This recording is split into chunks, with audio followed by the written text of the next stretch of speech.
Hello everyone, welcome back to this new class. In today's class, we are going to learn again new English sentence structure and this structure is very interesting because आज की class में आप कुछ नया सीखोगे. Okay so आज की class में हम कुछ ऐसे सेंटेंस को डील करेंगे जिसमें हम बात करते हैं कहीं गए हुए की. जैसे कि मुझे बोलना हो कि मैं दिल्ली गया हूँ, मैं इंडिया गेट गया हूँ, मैं मनाली गया हूँ, मैं जम्मू कश्मीर गया हूँ.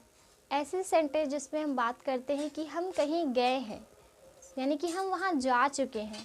सो ऐसे सेंटेंस की इंग्लिश क्या होगी आज की क्लास में आप लोग देखने वाले हैं. सो चलिए इस क्लास को शुरू करते हैं. सो आज की क्लास का हमारा सेंटेंस है इस तरह के सेंटेंस जिसमें हम कहीं गए होते हैं. जैसे कि मैं गोवा गया हूँ. अगर मुझे बोलना हो कि मैं गोवा गया हूँ, मतलब मैं गोवा जा चुका हूँ, ऐसा सेंटेंस है. इसलिए ठीक ऐसा सेंटेंस है इसमें. सो इस तरह के सेंटेंस को बनाने के लिए इसका स्ट्रक्चर क्या होगा ये सबसे पहले देख लेते हैं.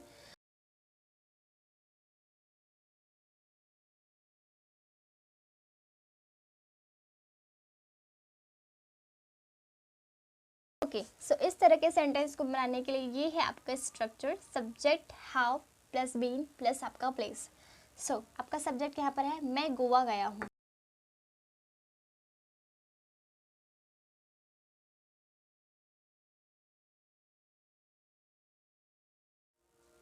ओके सो आपका सेंटेंस है मैं गोवा गया हूँ. I have been to Goa. आपको टू भी यूज़ करना है बीन के बाद, ये कंपलसरी है हर एक सेंटेंस में. ओके क्योंकि जब हम प्लेस लिखते हैं तो उससे पहले टू का यूज़ करते हैं. मैं गोवा गया हूँ, I have been to Goa, और यहाँ पर आपको टू भी यूज़ करना है प्लस आपका टू देन आपका प्लेस. ओके नेक्स्ट सेंटेंस है मैं दिल्ली गया हूँ.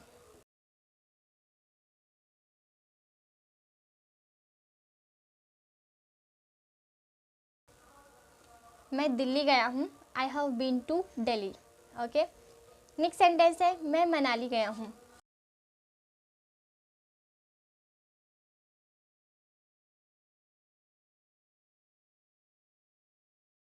मैं मनाली गया हूँ. I have been to Manali. Let's read all the sentence once again. मैं गोवा गया हूँ. I have been to Goa. मैं दिल्ली गया हूँ. I have been to Delhi. मैं मनाली गया हूँ. I have been to Manali. If you want to take a screenshot you can take. Alright guys, I hope कि ये कॉन्सेप्ट आपको समझ में आ रहा होगा और आप इस क्लास को बहुत ही ज़्यादा इंजॉय कर रहे होंगे.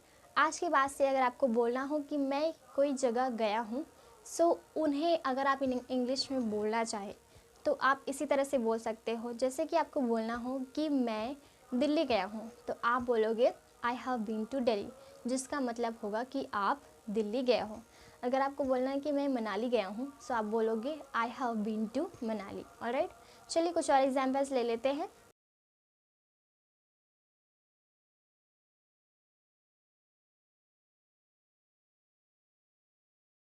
Alright guys, we have taken some extra examples. Let's make it. हमारा पहला सेंटेंस है मैं इंडिया गेट गया हूँ. नेक्स्ट है मैं हैदराबाद गया हूँ. नेक्स्ट सेंटेंस है आपका मैं चंडीगढ़ गया हूँ. चलिए इनकी इंग्लिश बनाते हैं. स्ट्रक्चर के हिसाब से बनाएंगे.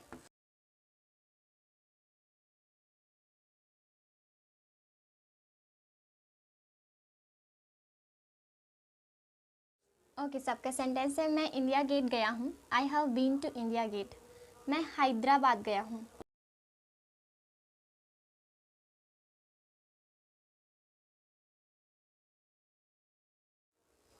मैं हैदराबाद गया हूँ. I have been to Hyderabad. मैं चंडीगढ़ गया हूँ.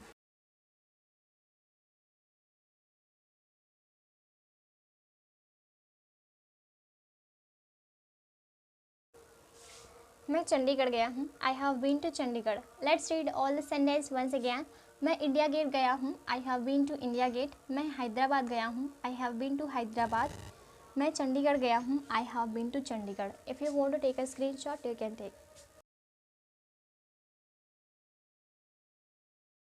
ऑलराइट गाइस, आई होप कि इस तरह के सेंटेंस को बनाने के लिए अब आपको कोई प्रॉब्लम नहीं होगी. आप इजीली इस तरह के सेंटेंस को बना पाओगे और इन्हें अपने स्पोकन इंग्लिश में यूज़ कर पाओगे. और मैं उम्मीद करती हूँ कि आप इस तरह के सेंटेंस को बोलने की प्रैक्टिस करेंगे और जितना ज़्यादा हो सके आपको प्रैक्टिस करनी है ताकि इस तरह के सेंटेंस को बोलना आपके लिए ईजी हो पाए. and I hope that this class was helpful for you. If you consider that this class was helpful for you, so make sure that you hit the like button and share this class to your friends and your relatives. I will meet you in the next class. Till then, bye bye, take care, keep learning, keep watching.